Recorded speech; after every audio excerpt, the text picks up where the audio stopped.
Hey everybody, Josh with 6 Up Tabletop. Not historical review today.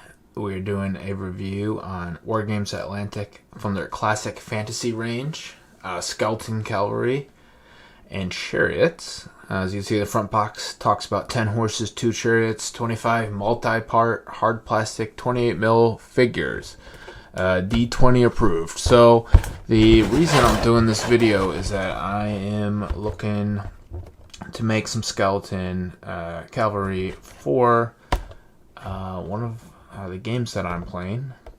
So I assume that maybe the reason why you're checking out this video is something similar. Either you want to get some skeletons and such for D&D or other fantasy war games or skirmish games or whatever.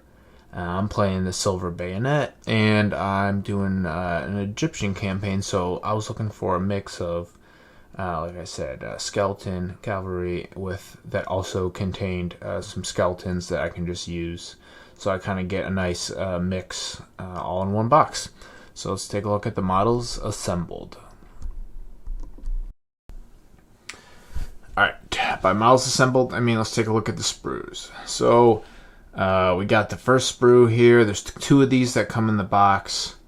This is the Chariot sprue.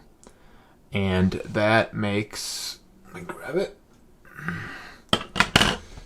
basically 2 versions of this. Has the holders that you'll put on the skeleton horses, and there's a couple different options for the sides, whether if you want the cloth in there or not.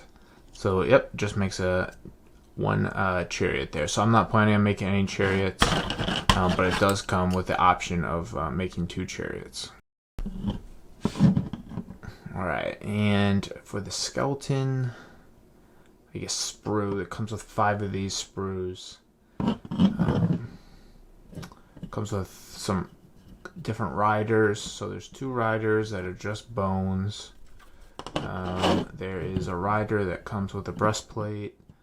That'd be, made out of any types of metal you want. There's 2 different horses, and they're just basically 2 parts to the horse, and then you just glue them together in the spine. A couple different options here, which is nice: spears, javelins, some bows, and then there's some standing skeletons, like there's one here. So each sprue comes with 2 standing skeletons and 3 riding skeletons, with one of the variants having the armor, the other 2 just would go on top of the horse. A couple different styles of shields. Got some arrows here.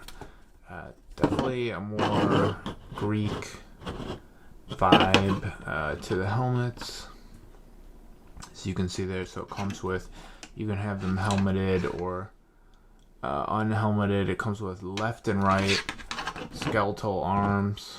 So if you have like a right-handed weapon, you can have a left-handed arm. So overall, a good kit, obviously, for what I'm using. It's I don't need all this extra stuff, just a couple of basic weapons. It comes with a standard little skull here, so you could probably clip off one of the spears and just throw that standard on top of that. So that's what it says when the box says comes with command. And then there's these little bases that the skeleton feet can go on to, but there are no bases that come in the box. And there were no instructions. I wouldn't say I'm an advanced modeler, but I've made many kits from many different manufacturers, so there was no instructions needed. I felt like, I'm not sure if Wargames Atlantic has instructions on their website. I feel like instructions are always nice. I know some companies are kind of skipping them because of just the cost of extra paper and ink or whatever that might be. So they might have it online, but overall, it's pretty basic kit, and you just pick your arms and you just attach your head on. So let's look at the models assembled. Okay, so we got a couple of the Cav assembled here. Not too much to really go over. I believe these are 40 mil circle bases, but it kind of gets to the point I want. I would say the attachment from the horse is not too bad. I put a little bit of glue on where the knees kind of go to the horse's shoulder, and then where the bone down here attaches to the spine, some plastic glue, and with a little bit of finagling. Turned out fine. I really enjoyed the theme that they went with the Spartan Grecan helmet type of deal. So they'll make really good undead soldiers that will pop up in my skirmish campaign game. So it'll be fun to see my soldiers fighting against them. Happy with how the cav turned out. And looking at the infantry, very similar to the cavalry that we looked at here. Just a couple different poses. You can have just a skeleton by itself without the helmet.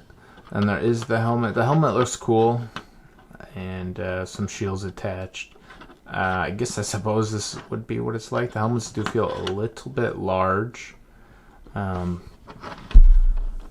And the different shield options can relay a different, nationality theme. Like this might be a more Middle Eastern Persian type of design, and this is the buckler. Might be from a different country as well. So it's nice that there's different themes and the Greek type of helmets. And then, you can just have your normal skeletons. And happy with the infantry. That's part of the reason I got the kit. It's nice that it's kind of like a dual kit, so you can make infantry and you can make cavalry. And like I said, the chariot that I won't be building. But that's pretty much all I got for this. Let's take a look at them fully painted already for the Silver Bayonet. For me, I'm sure you guys can use them. Dungeons and Dragons, like I said, any of those things. Things would be a good kit if you're looking specifically to have chariots or cavalry. If you're looking for specific skeletons, I believe Wargames Atlantic has its own infantry kit. So I would probably opt in for that. But for what I need, it's great to have a little bit of both. Perfect. So let's take a look at some of them painted and close this out.